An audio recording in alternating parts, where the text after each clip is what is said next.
చూడండి చాలామంది ఏం చేస్తారంటే they come to God once in a week or twice a week, thrice a week వచ్చి దేవా ఇప్పుడే జరిగించయ్యా అని దేవునితోటి ఆర్గ్యూ చేస్తూ ఇట్లా ఉంటారు. నిజంగా మీరు రోజు దేవునితో మాట్లాడితే అంత గట్టిగా అరిసి అంత గట్టిగా దేవునితోటి పోరాడి అడుగుతారా? కాదు కదా. ఎంత సమీపంగా ఉంటాడు దేవుడు అంటే మీరు పిలిస్తే పలుకుతాడు. That is the communication, that is the సహవాసం. ఆ రీతికి మన సహవాసం, ఫెలోషిప్ ఉండాలి. దూరంగా ఉండి వారానికి ఒకరోజు వచ్చి దేవా నువ్వు జరిగించాల్సిందే అంటే జరిగిస్తాడండి నిజంగా దేవుడు. ఇంతకాలం ఎక్కడ పోయావు నువ్వు? ఇంతకాలం నా సన్నిధికే రాలేదు, ఇంతకాలం నువ్వు నాతో మాట్లాడలేదు, సడన్గా వచ్చి నువ్వు నా జీవితంలో జరిగించాలంటే ఎట్లా జరిగిస్తాను నేను అన్నడా దేవుడు? అన్నడా? Won't he say that? అసలు మాట్లాడము, అసలు దేవునితో సంబంధం కలిగి ఉండము. నా జీవితంలో ఆశ్చర్యకార్యం జరగట్లేదేంటి? నేను 2 రోజులు ప్రార్థన చేస్తాను, నేను దేవుని మందిరంలో 3 సర్వీసెస్లో కూర్చున్నాను అని అంటే దేవుడు అంటాడు పిచ్చి కార్యాలు, అసహ్యంగా ఉందంటాడు దేవుడు. ఎంత ఎక్కువగా ఆయనతో సంబంధం కలిగితే అంత ఎక్కువగా మన సమీపంగా ఉంటాడు. నిజంగా మనకు తెలుస్తుంది దేవుడు నా పక్కన ఉన్నాడు. మన గృహానికి ఎవరైనా వస్తే ఈ గృహంలో ఏదో ఉంది, ద సంథింగ్ నైస్ అంటే అది దేవుని సన్నిధి. దేవుని సన్నిధి మీ గృహంలో కనబడుతుందా? ప్రార్థన అనే ధూపం ఎక్కడైతే వేయబడుతుందో అక్కడ నెమ్మది, సమాధానము, సంతోషం, సమృద్ధి, ఇవన్నీ దేవుడిచ్చే ఆశీర్వాదాలే. ఈరోజు నాకు సమృద్ధి లేదంటే దేవుని సన్నిధి ఉందా మీ ఇంట్లో? నాకు ఆశీర్వాదం లేదంటే దేవుని సన్నిధి ఉందా మీ ఇంట్లో? నాకు ఏది జరగట్లేదంటే దేవుని సన్నిధి ఉందా మీ ఇంట్లో? దేవుని సన్నిధి ఎక్కడ ఉంటుందో he can not help it. దేవుడు ఎక్కడ ఉంటాడో అక్కడ మేలే జరుగుతుంది. కీడు జరుగుతుందా అండి? అసలు కీడు చోటు ఉంటుందా? It is his attribute, it is his nature. దేవుడు ఎక్కడ ఉంటుందో అక్కడ విస్తరణ, దేవుడు ఎక్కడ ఉంటాడో అక్కడ సమృద్ధి, దేవుడు ఎక్కడ ఉంటాడో అక్కడ సమాధానము, దేవుడు ఎక్కడ ఉంటాడో అక్కడ సంతోషము. He can not help it. But wherever there is God they will only be blessing. ఆయన సన్నిధి ఎక్కడైతే ఉంటుందో అక్కడ ఆశీర్వాదం తప్ప కీడు చేయడు. కీడు వస్తుందంటే అపవాదికి దారి తీశారు, తలుపు తెరిచారు, మార్గం తెరిచారు, కోల్పోతున్నారు. మరణాలు, సడన్గా ఆకస్మిక మరణాలు, యాక్సిడెంట్లు, ప్రమాదాలంటే దేవుని సన్నిధిని కోల్పోయారేమో. చూసుకోండి, గ్రహించుకోండి. Have you lost God's presence? దేవుని సన్నిధిని కోల్పోయారా? దేవుని సన్నిధి ప్రార్థన ఏం చేస్తుందంటే అపవాదికి తలుపు shut, you are not entered here, మూసేస్తుందంట. ప్రార్థన అంటే నేను దేవుని పిలిచాను, దేవుడు నా దగ్గరకు వచ్చాడు, దేవుడు నా దగ్గర. ప్రార్థన ఏం లేదు, దేవుని పిలవటమే, దేవుని మన మధ్యలో ఆహ్వానించడమే. దేవా నీ పైన ఆధారపడుతున్నానయ్యా, నువ్వు నా దగ్గర రా అని చెప్పటమే. అట్లా చేస్తే దేవుడు ఉంటే అపవాది ఉండగలుగుతాడా? అంత సర్వోన్నతుడైన దేవుడు, శక్తిమంతుడైన దేవుడు మన మధ్యలో ఉంటే అపవాది ఉండగలుగుతాడా? When you pray it closes the door to the enemy. Where the fear of God is gone, prayer is dead. ఎక్కడ అంటే ప్రార్థన ఎక్కడైతే చచ్చిపోతుందో అక్కడ దేవుని భయం అనేది ఉండదన్నమాట. ప్రార్థన ఎక్కడైతే చచ్చిపోతుందో దేవుని భయం ఉండదు. యోబు గ్రంథము 21వ అధ్యాయము 14వ వచనంలో చూసినట్లయితే, మేము ఆయనను సేవించుటకు సర్వశక్తుడగు వాడెవడు? మేము ఆయనను గూర్చి ప్రార్థన చేయుట చేత మాకేమి లాభం కలుగును అని వారు చెప్పుదురు. ఈరోజు ఈ మాటలు అన్యులు కాదండి చెప్పేది. ఒకవేళ ఇక్కడ అన్యులు చెప్పుంటారేమో, కానీ యూ మైట్ బి థింకింగ్ ఇంత రాగా, ఇంత పచ్చిగా మనము చెప్పమేమో, కానీ ప్రార్థన చేస్తే ఇప్పుడు ఏమవుతుందిలే, మనము వేరే బ్యాకప్ ప్లాన్ పెట్టుకుందాం. లోన్ రావట్లేదు, అప్పు దొరకట్లేదు, ఎంతమందిని అడిగినా దొరకట్లేదు అని ఏంటిదంటే దేవుని అడిగారు, సర్వశక్తి యొక్క దేవుణ్ణి అడిగారు, పోషించే యెహోవా ఈరేని అడిగారు. ఏం చేస్తారు తెలుసా? ఆయన సన్నిధిలో మోకరించరు, ఆయన సన్నిధిలో మొరపెట్టరు. ఈ బంధువుల దగ్గరికి, ఈ సేటు దగ్గరికి, వీరి దగ్గరికి, వారి దగ్గరికి వెళ్ళి అప్పిస్తావా అని అడుగుతారు. వివాహం అవ్వాలంటే ఇక్కడ పెట్టు, ఈ మ్యాట్రిమనీ సైట్లు పెట్టు, ఇక్కడ పెట్టు, ఆ బంధువులను అడుగు, ఆ చర్చ్ మెంబర్స్ని అడుగు, వీరిని అడుగు, వారిని అడుగు.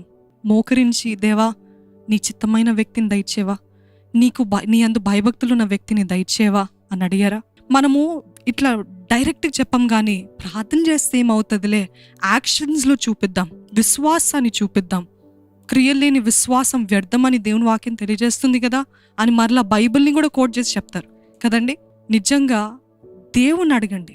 మొదటిగా దేవుని భయము పోయినట్లయితే ప్రార్థన చచ్చిపోతుందంట. అంటే ఈరోజు మనందరికీ నేను చెప్తాను, వాస్తవంగా చెప్తానండి, మనందరికీ దేవుని భయం పోయింది. ఎందుకు పోయిందంటే దేవుడు అర్థం చేసుకుంటాడు, దేవుడు ప్రేమామయుడు, దేవుడు ఆశీర్వదిస్తాడు. ఇవే కదా మనం వినే వాక్యాలు ఎక్కువ. God will only bless us, God will only use us, God will only multiply us. ఇవన్నీ వింటూ ఉంటాం, కానీ నిజంగా మన జీవితంలో దేవుని భయం పోగొట్టుకున్నామేమో. ఆ అన్యులు అంటున్నారంట, ఏమంటున్నారంట, మేము ఆయనను సేవించుటకు ఆయన ఎవరు అంటే దేవుణ్ణే అలాగా అంత భయంకరంగా మాట్లాడుతున్నారు. మేము ఆయనను గూర్చి ప్రార్థన చేయటం చేత మాకే లాభం వస్తుంది. ఈరోజు మనం కూడా ప్రార్థన చేస్తే ఎందుకు ప్రార్థన చేస్తామంటే, ఈరోజు నాకు ఎగ్జామ్లో మంచి మార్క్స్ రావాలయ్యా, అది మన ప్రార్థన. ఈ నెల లోపల నాకు వివాహము కుదరాలి, ఒక మ్యాచ్ ఫిక్స్ అయిపోవాలి, అందుకు ప్రార్థన చేస్తాం కదండి. ఈ నెల లోపల నాకు ఒక ఉద్యోగం రావాలి, అందుకు ప్రార్థన. కానీ నిజంగా లాభం కోసం చేస్తున్నాం ఆ ప్రార్థన, లేకపోతే నిజంగా దేవుని ప్రేమిస్తున్నామని చేస్తున్నాం ఆ ప్రార్థన? లాభం కోసం చేస్తున్నాం. లాభం ఏంటి? What is the use, what is the profit? That వ్యాపారస్తులు చూస్తాం కదండి, business man, they will never invest 5 minutes of the time if they don't have profit. తెలుసా మీకు అది? వాళ్ళకి లాభం లేనట్లయితే 5 నిమిషాలు కూడా ఒక చోట గడపరంట. ఎందుకు? లాభం లేదు. టైమ్ ఇస్ మనీ అంటారు, సమయమే వాళ్ళకి డబ్బు అంటారు. కుటుంబాన్ని కూడా పక్కన పెట్టేస్తారు. ఈరోజు నేను వాస్తవంగా అడుగుతాను, మీ కుటుంబాన్ని దేవుని కోసం పక్కన పెడుతున్నారా? లేదే. అయ్యయ్యో, కుటుంబాన్ని పక్కన పెట్టమంటారు ఏంటండి? మీ స్నేహితుల్ని పక్కన పెట్టగలుగుతున్నారా ప్రార్థన కోసము? మీ ఫోన్ పక్కన పెట్టగలుగుతున్నారు ప్రార్థన కోసం? అంత మాట ఎట్లా అంటారండి అంటారు కదా. భర్తనైనా విడిచిపెడతా, భార్యనైనా విడిచిపెడతా, బిడ్డలైనా విడిచిపెడతా, కానీ నా ఫోన్ని మాత్రం విడిచిపెట్టనండి. How can you say that? That is so rude అంటారు కదా. అంత అటాచ్ అయిపోతారు ఫోన్కి కదా. లాభం ఏంటి? మీరు అడుగుతున్నారేమో, ప్రార్థన చేస్తే నాకు ఏంటి లాభం?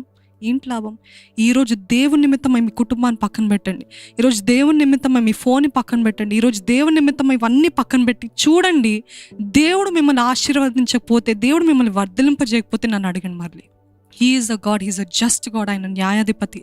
ఆయన దగ్గరికి ఎవ్వరు వచ్చినప్పటికీ ఒట్టి చేతులతో పంపించే దేవుడే కాడండి. He will not send you, he will not leave you empty handed. దేవుని భయం పోతే ప్రార్థన చచ్చిపోతుందంట. దేవుడు అంటే భయం లేదు.